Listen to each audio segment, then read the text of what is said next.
So a lot of people panic about cooking venison. They see venison, they think, oh my god, I can't do anything. And a lot of chefs are panic about it as well, because they don't treat venison like what they do with beef. They're used to dealing with a lot of fat, they're used to dealing with a lot of other bits. Venison is very lean, it's very high in protein, so it doesn't have a lot of its own cooking properties in it. So you kind of have to be a little bit careful with it, but you don't need to worry about it. So got a RNLI dinner, not a dinner, kind of a quiz night thing tonight. So I'm going to make up some venison. This is a freshly butchered venison, Sika hind. This is Sika venison that I'm prepping just now. So I'm going to quickly show you what I do. I'm just going to do this in the slow cooker. It'll take a couple of hours in the slow cooker. However, so simple.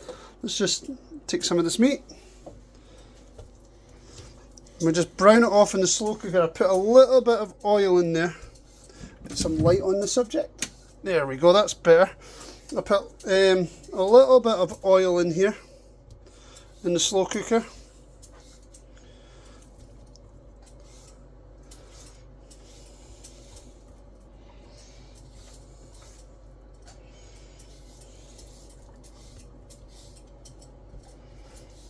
Just adding it. The thing about venison is sometimes you have to keep a little bit of the silver skin on if you're making stew. And this is, a lot of this is a mixture between prime cut and not so prime cut.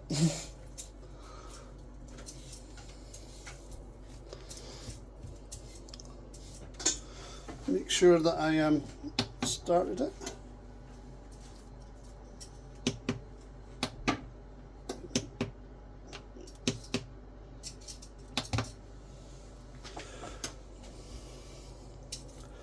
So what we're going to do is we're just going to brown it in the slow cooker here. A fair bit in there.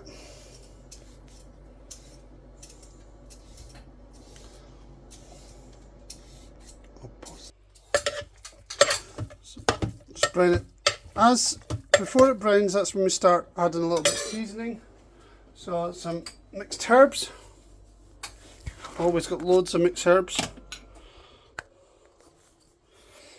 Just sprinkle over the top, and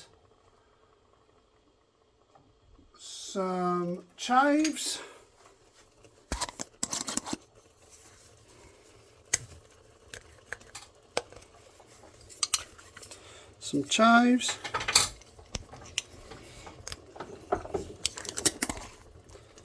Now remember, this hasn't been marinated or anything, it's just fresh meat straight into the slow cooker for browning. And what we need is a little bit of garlic.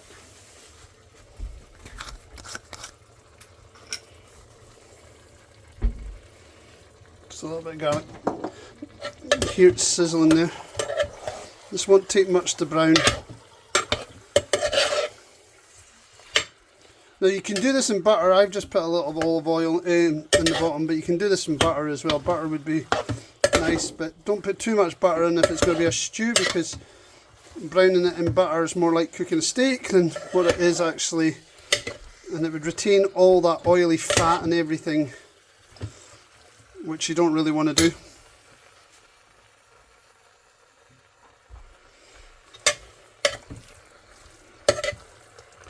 Now it's not complicated at all. Just brown it off like you would do with beef.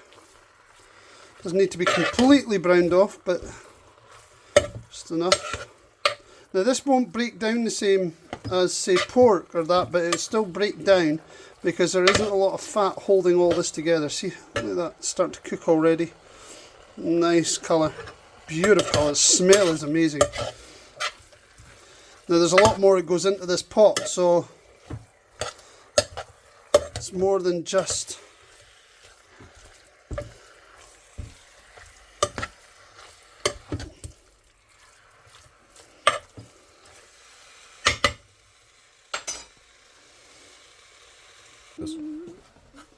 So while we're browning off that meat, we're just going to add some, prep the rest of the ingredients. Give this a quick stir. Just quite a lot of meat there. So I'm only using small carrots, little fresh carrots, which is fantastic. And you can prep these however you feel like it, but I tend to chop them in half because we only need these for flavour.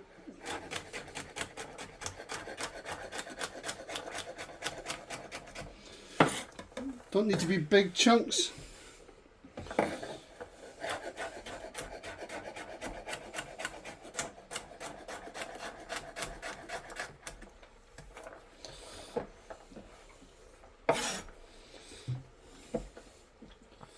Chop that in half.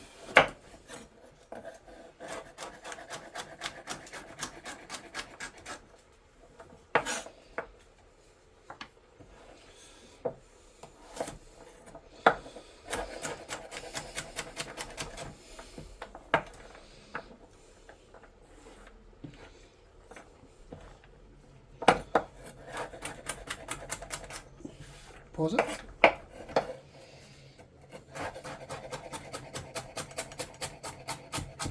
So that's the carrots prepped. So we want some mushrooms. Don't need a heck of a lot because it's stew anyway. So some mushrooms. Doesn't matter if these all how you do these.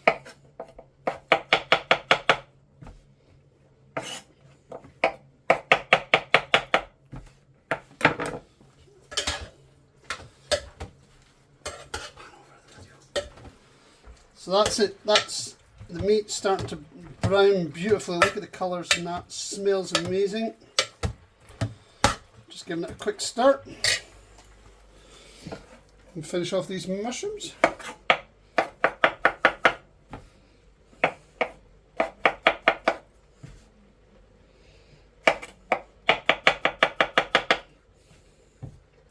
Now there's a couple of secrets to cooking venison.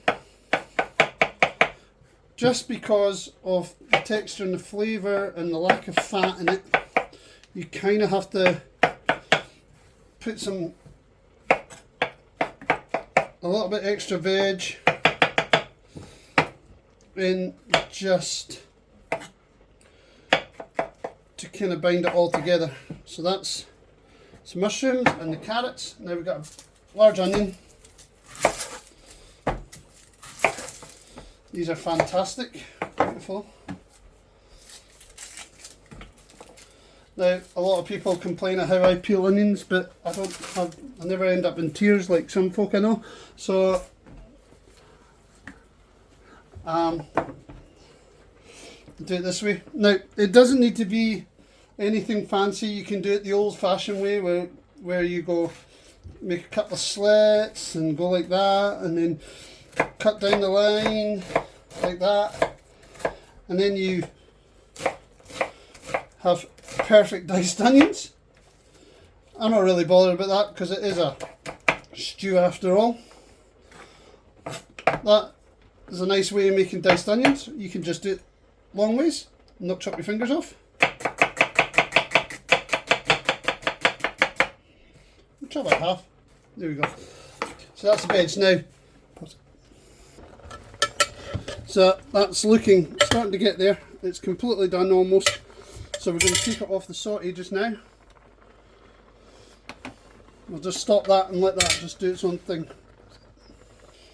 Now, the secret to cooking venison is that you need some sweetness in it. So, one or two little sweet peppers. And a few tomatoes. Tomatoes always go great with venison. I know a lot of people go, oh, I hate tomato, but I can honestly tell you, you'll not even notice it in the stew. And you don't really want to do much to the tomatoes. Basically, all you're doing is cutting the little baby tomatoes in half. Nothing special, just enough to get the juices out. The skins will disintegrate anyway. I've already done that one. So, and some sweet peppers.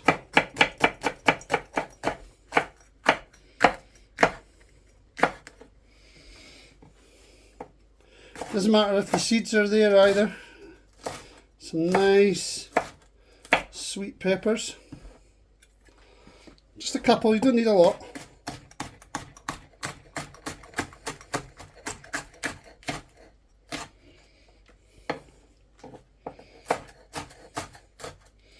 As I said, doesn't matter if the seeds are there.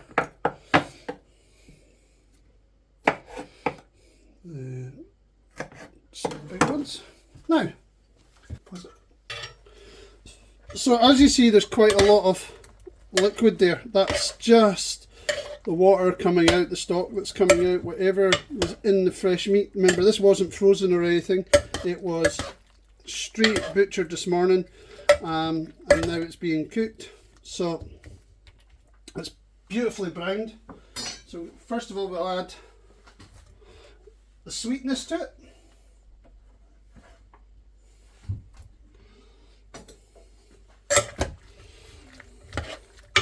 Give it a stir. Now, you can forget, if you're not making a stew and you're using this for a pie or something like that, you don't need to use all of this veg. You can pretty much mix it in, and this is a great filling for a pie once you've got it finished. So, as I said, it's going to be in the slow cooker for a few hours, so it'll all reduce down anyway. Again, some carrots. Doesn't need to be huge amounts. I'm not a big fan of having loads of carrots in with my meat, but it's just enough just to bring in that sweetness, a mixture of bitterness. A bitter goes along with the meat. Now look how beautiful this meat is. Look how pink that is. You could eat that just now. I will. In fact, I will eat it just now. It's beautiful. Absolutely beautiful. But we're cooking it into a stew, and if I was to eat all of it like that,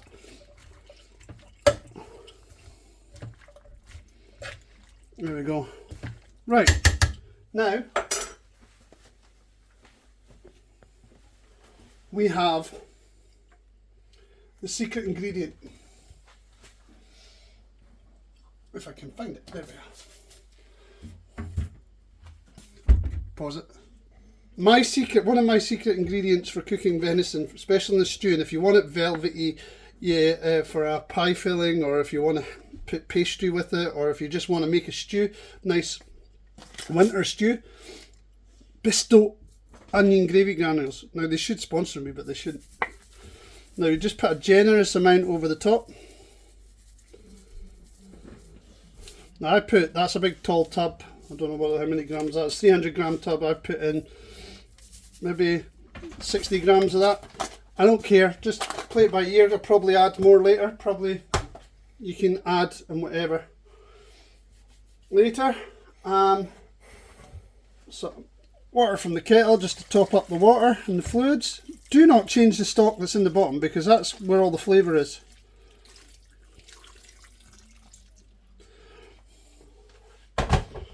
Give it a stir through. Now that will turn really velvety, really beautiful later, and I'll show you once it's cooked. Stick the lid in, and now all you do is leave it. So that's my venison stew, pretty much done. Whoa, that was close, almost dropped the lid. Look how silky it is. We'll leave it to thicken up. That is amazing. Steaming. Liking.